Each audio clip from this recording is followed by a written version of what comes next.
Hi, Nancy. Welcome to Season 1, Episode 14 of the Front Porch Book Club. The Front Porch Book Club is a podcast that meets twice a month. We like to dig deep into the relationship between characters and the worlds they live in. Grab your book and iced tea and join us on the front porch. What's our book today, Nancy? Okay, you know what the book is. I do know what the book is. I've been waiting for this book. I'm super excited that today we're discussing Keys to Bonhoeffer's House by Laura Fabrici. 2 years ago, Laura was my guide at the Bonhoeffer House in Berlin. This book of hers is part memoir, part spiritual diary, part current affairs, part Bonhoeffer biography, and then really challenges readers to reflect on what that means to us today. When we visited the Bonhoeffer House, we might have been her last tour as her family was preparing to return to the U.S. and then move on to their next diplomatic post in Brussels. You know, Nance, I remember hearing about your trip that you went to the Bonhoeffer House and you met this lady and how exciting it was. She hadn't written her book yet, but she was getting close to having it out there. Right. And we decided when we started this, well, we had to have her on here. What a wonderful book. And the fact that you got to meet her to learn more about Dietrich is really neat. Well, her book, she has a creative take on it because she talks about the keys to the Bonhoeffer House. And obviously she earns a key by visiting the Bonhoeffer House and then learning a lot about Bonhoeffer and taking so many tours that they kind of joke and say, maybe you should become a tour guide too. And so it's not just the keys to the Bonhoeffer House, but every chapter has a spiritual or cultural key, a takeaway that she learns from her experiences of being over in Germany and delving into Dietrich's life and what it means to us today. A question for you. Did you think that reading her book was a great introduction to Dietrich Bonhoeffer for someone who maybe doesn't know much about who he was? I think so. I come at this from knowing about Dietrich because of your play. Right. So I'm not coming in here not knowing anything, but I think that she has done so much digging. As she's researching who Dietrich is, we're learning about his family and his grandmother and his mom and his father and how he comes up with his own beliefs and spirituality and who am I in this society, because he comes from a pretty well-off, well-established family. Right. And what is my responsibility to my community? I think if you don't know who Dietrich is, I think you can read this book and learn about who he is. But then you're able to go deeper to say, well, okay, what does this mean? What's the takeaway? Some of that she answers, but some of it is just soul searching and trying to figure things out. Yeah. For listeners who don't know who Dietrich Bonhoeffer is, I can summarize his life. He was a pastor, pacifist, and theologian who came to adulthood just as Hitler became Chancellor of Germany. Bonhoeffer was one of the first people to speak publicly against Hitler in a national radio address, warning the people against the concept of a Führer. Bonhoeffer eventually became part of the plot against Hitler and the assassination plot eventually as well. Many people know Bonhoeffer as author of a number of books that are considered some of the 20th century's spiritual classics, such as The Cost of Discipleship, Life Together, Ethics, and Letters and Papers from Prison. He probably is more read to people who come into him through theology. Right. And so I don't want people to think this is a book about theology. It's really about his personal journey.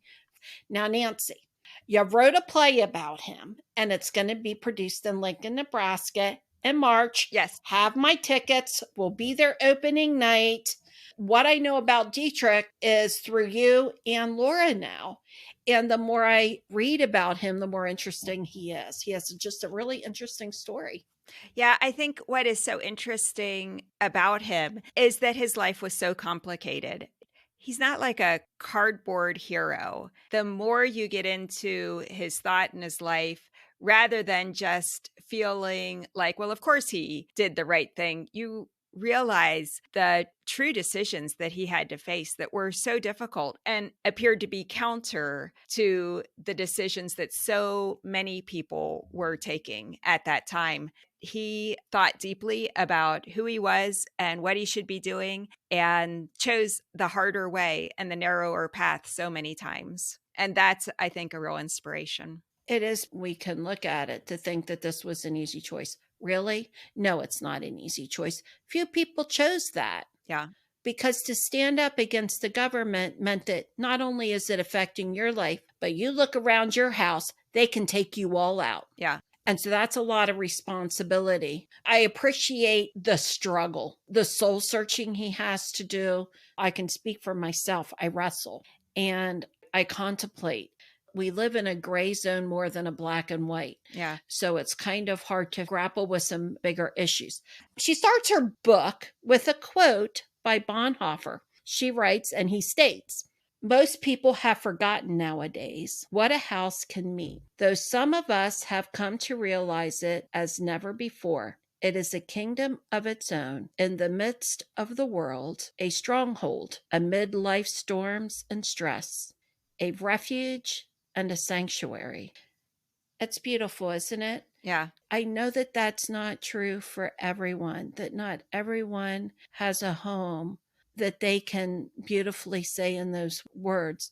But Dietrich's home and his experience growing up with his family, it does seem like that. Mm-hmm. She talks about his house as being kind of plain, his room being plain. You know, for today's standards, I don't know how they lived back then, but, Yeah. you know, this was a well-off family and there's like a bed and a desk. Yeah. But this is where his family gathered. This is where they talked secretly about killing Hitler. Definitely. You know, being a part of the resistance, because this had other people in his family involved with this. So, Right. Nance, what does your house mean to you? I love the idea that there is this Bonhoeffer house that people can visit, because that house to Bonhoeffer was his place of refuge.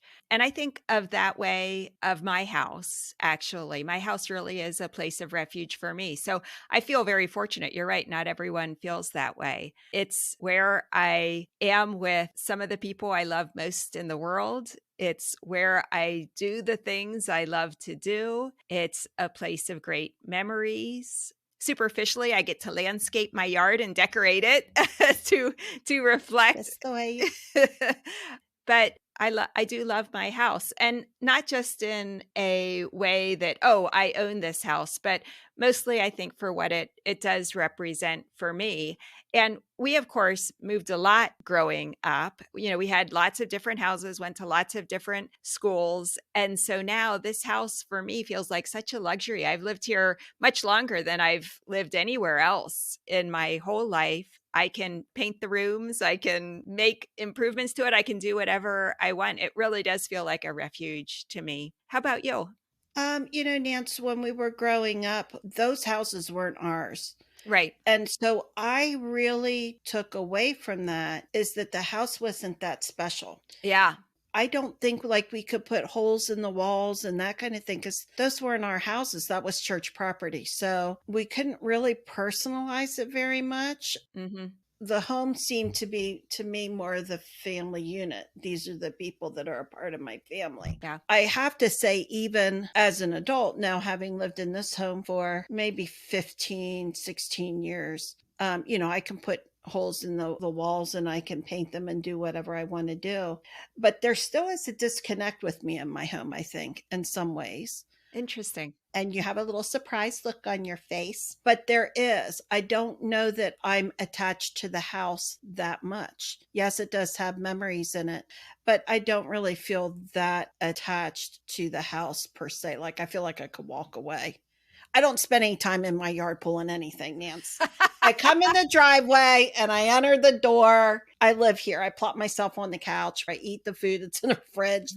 But the house doesn't. I love what he writes about his house, but this house doesn't particularly mean that much to me. Yeah, it's still the family unit for you that is what's meaningful. Yeah, that would be it, I think. Yep. Yeah, that's interesting.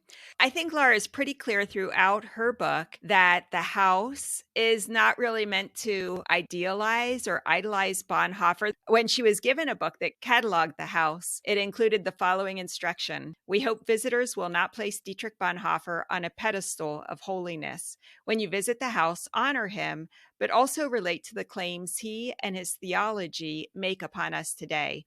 The exhibition seeks to point back to a way of being faithful, which also confronts us with an urgent present question. What does it mean today to live faithfully as Christians?" I thought that was so contrary to so many monuments or museums that we have. The idea of so consciously saying, this is not a pedestal that we have created. This is a place for you to reflect what it means to live faithfully as Christians. It sounds like Dietrich Bonhoeffer. Well, it does. It does.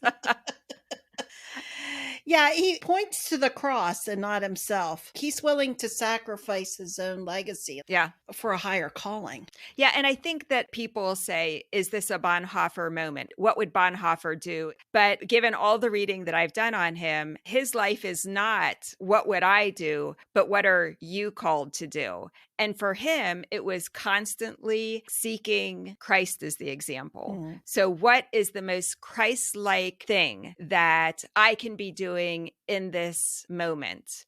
He didn't look to others. He looked only to Christ as his guide for making decisions about what he would do and who he would be. So in the turmoil of today, I think that's a good question. Not what would Bonhoeffer do? Look, he lived in his time. We do not live in the culture of World War II. Right. With Hitler, Nazis, all of that crazy stuff. We live in a different culture, different time. So I think you can learn about him and what he did in his time. And I do appreciate Laura's book because she doesn't tie this up in a pretty knot for me to take away. She says who he is, what he did, how he came to some of these conclusions, like his own grappling. But I don't think Bonhoeffer is saying to us today, what would Bonhoeffer do? Overturn the government and kill the president? No. Right. No, he's calling us to what does our faith say for us to do? And as a country, we're quite divided on what people think Christianity should look like, what our responses are as Christians. And I think another interesting thing that she brought up in this book is that there were a lot of Christians back there in Germany that were Nazis. Right. They were living their Christian life. Yep. And pulling people out of their houses and putting them on trains and sending them to concentration camps. Definitely. That part was very in your face, that just saying you're a Christian does not mean you're doing the right thing. What Bonhoeffer tells us is you have to think very deeply. You have to gather information. You have to think about the consequences. You have to think about this in the context of what is loving, what is advancing God's kingdom, what is peace, what is hope, what is faith. Those are the questions that he asked himself. And then ultimately, he came to the decision that no matter what he did, he would be guilty because of what his country had been involved in. And if he did nothing, he was complicit. If he participated in assassination attempts, he was seeking to murder another person, which he also knew was a sin. So there are really no easy answers when it comes to his life. But I think the how he came to the decisions that he did can be very instructive to us. Really deep thinker. You know, she talks about complacency. One of the things that have come out of my very own mouth is what she said about, I got a lot going on in my life. Right. I got to work all day and then I got to come home and cook and clean, do the dishes, bathe the kids, get the homework done. Mhm. You got all this stuff to do. Yeah.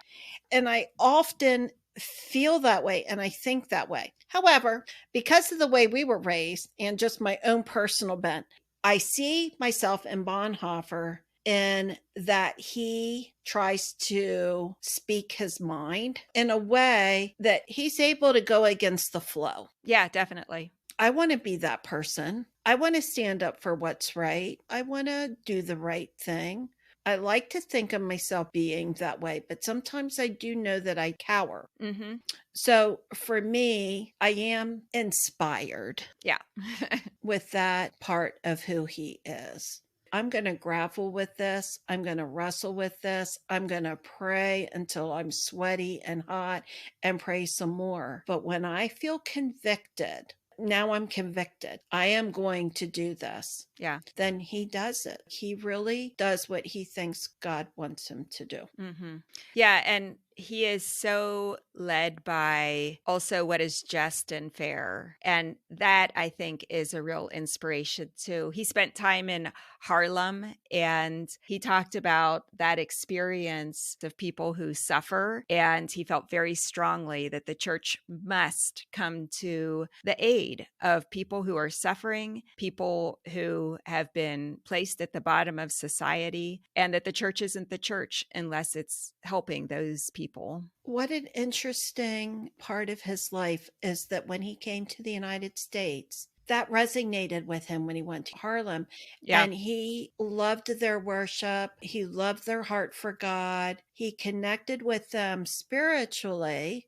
Yeah, he said the American Constitution says all men are created equal, and that is just a veil of words that hides the inequity in the United States. Absolutely. All white men are created equal. Yeah. I don't know about the women, the children, and people from different cultures. And Yeah. look, this was back in the 1930s. We had immigration. We had a lot of prejudice, whether it was the Poles coming over or the Italian. Yeah. We had the African Americans that were here and they were not being treated fairly. Yeah. We've got enough injustices that we're dealing with. The Constitution is this thing that we aspire to, but we know that we fall short. Yeah. I liked the metaphor that Laura used from the title all the way through the beginning of each chapter. And it's about the keys that we carry with us. And I think a key that I am carrying with me from this book is the importance of connectedness. She referred to research conducted by Dr. Kristen Monroe.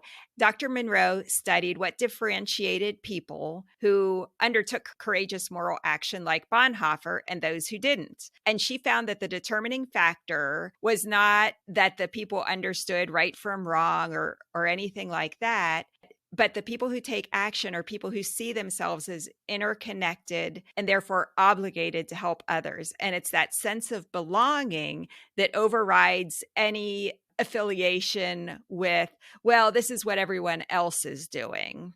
It's that sense of belonging. I think she would argue that Bonhoeffer was able to see beyond his own culture, beyond the state and what the state was saying, and say, no, the Jews that are being rounded up, the Roma people, children with disabilities, we are all connected and nothing can happen against them that is not against everyone. Nance, I think that's one of the biggest keys here. Yeah. Whether you look at the coronavirus, whatever you look at, wars all over the world, whatever's going on, we are all connected. Yeah. Whatever's happening over in Africa, maybe that doesn't prevent me from going to work every day or food on my table, but it does affect me. The interconnectedness that we all have, what is happening in Washington, what is happening 6 miles from my house. I live in the suburbs, but what happens in our city to the children that are being raised there does very much affect me. It affects me as a human being, but we're all part of this culture and we're all a part of this all together. I think it's a really important key. The other key that I really like is this thing of indifference and being able to stand up for things that aren't right. Yeah. Say what is true. Say when there's an injustice. Say when there is something that's not right, even if you're the only person. Indifference is a huge problem. Now, I know in Germany at that time, it was hard for a lot of people to stand up against the government because that basically meant you were going to be holed out and shotgunned down. Yeah. So people found their own way of doing it, like Dietrich did, which was undercover. Yeah. And so he could live, but then try to figure out a way to become a part of the resistance. So I'm not blaming anybody for that, but I think it's one of those keys that is inspirational to me to not be indifferent when I see or hear of injustices. And for me, as a person of faith, I believe that God is calling us to that as well. Yeah. It's just one of my keys that I take away and something that I think about and want to do even better. Me too. That's one of the things that's so inspiring about Dietrich. Life isn't easy. Choices are not easy. And people can say what they want about him and his life. Like there might be some people are like, no, he went too far. Hey, that's fine. Appreciate any differences people have with it. Yeah. But there's enough there that you can take away and go, my gosh, what would I have done? Would I have gone that far? The other thing that is so inspirational about him is he never allowed himself to hate the people who went the Nazi way. He wrote about how important it is not to hate the people who had become Nazis or who were silent. That is absolutely antithetical to what God calls us to, and that we should never put ourselves above another. One of the most poignant ways he demonstrates this is he's in prison, and what does he do? He ministers to not just the other prisoners, but the guards and the commandant. He doesn't allow himself to hate those people that are even imprisoning him. He serves them. He loves them. He helps them. I think that is a tremendous witness to be able to love people who are oppressing you like that. I mean, that's so Christ-like, but that is so far from where I am. So many times I'm willing to demonize people who have different viewpoints than mine that I think are so wrong, who hold views I think are damaging to humanity. But he never allowed himself to hate. He was only about love. Well, you know what? That's a good message for today, isn't it? Yeah. Because our culture is quite divided. Our people are divided. Our country is divided on many, many, many issues. Right. I see a lot of scathing Facebook posts. Yeah. The rhetoric, the hatred, the demonization of people that have a different point of view than you. Yeah. It's so cutthroat and it's so ugly. Yeah. We've got to figure out how, as American people, we can say what we believe is true and do it in a way that is loving. And again, this is complicated because you can think, well, Dietrich tried to kill Hitler. That wasn't very loving. Yeah. No, killing somebody else usually is not very loving. Right. So there's a gray area, and it's something that we as Americans are struggling with.